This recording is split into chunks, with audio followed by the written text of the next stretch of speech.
Hey, what's up guys? It's Praveen here. Let's check out the top 10 facts of the day. Number 10. Why is Area 51 named so?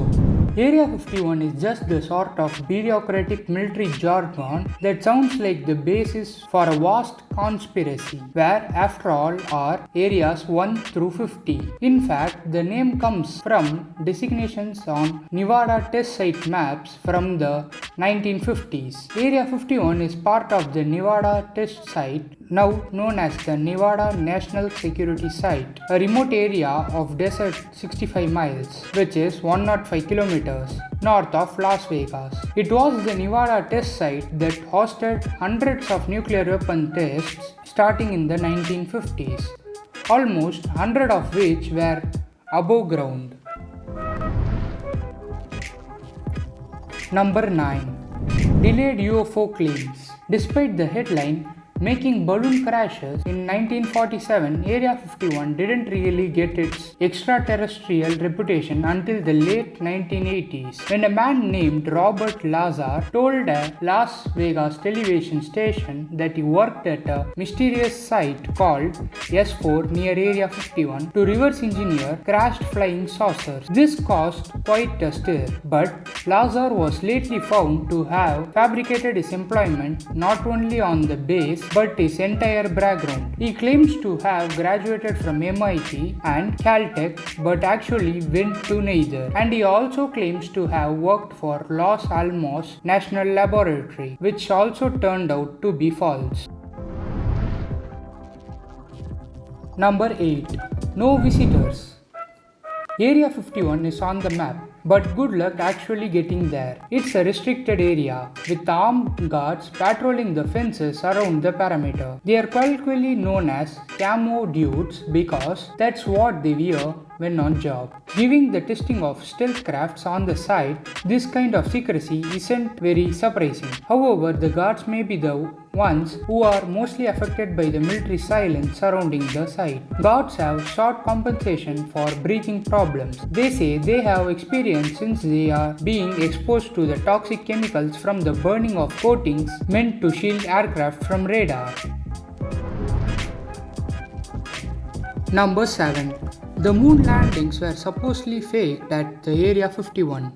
As if crashed UFOs weren't enough, some conspiracy theorists also think that the Area 51 is where the moon landing was staged. In the 1974 book, We Never Went to the Moon, America's $30 billion swindle, conspiracy theories Bill Kaysing argues that NASA astronauts never made it into space and that all the footage of Neil Armstrong and Buzz Aldrin walking on the lunar surface was filmed at Area 51.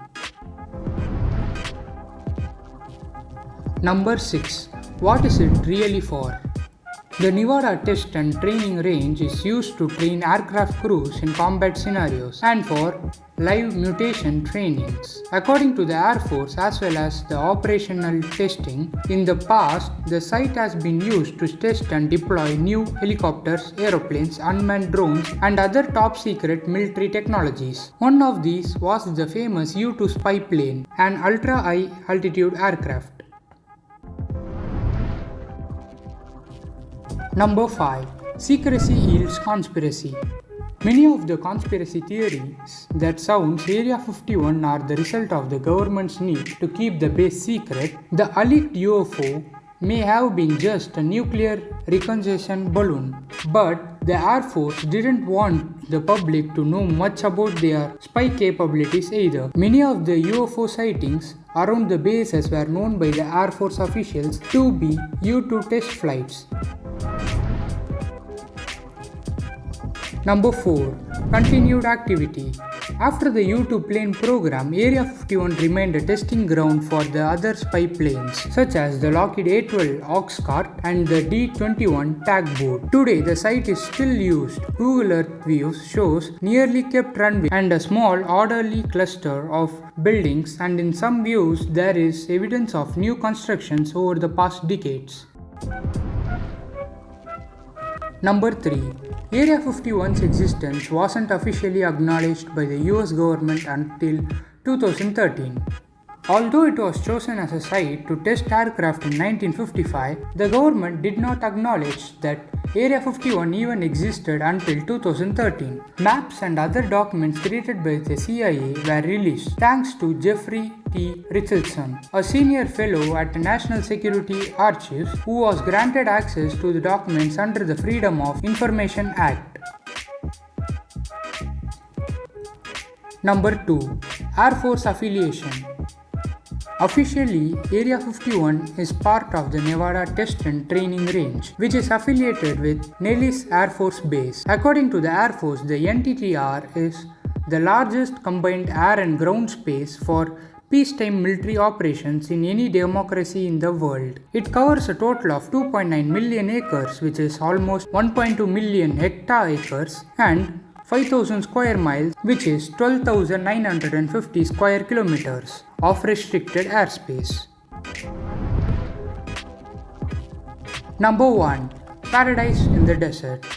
During Area 51's heyday as a testing site for the U-2 and other service military tech, engineer Kelly Johnson came up with a deft bit of rebranding to convince government workers and their families to pick up and move to the middle of the desert.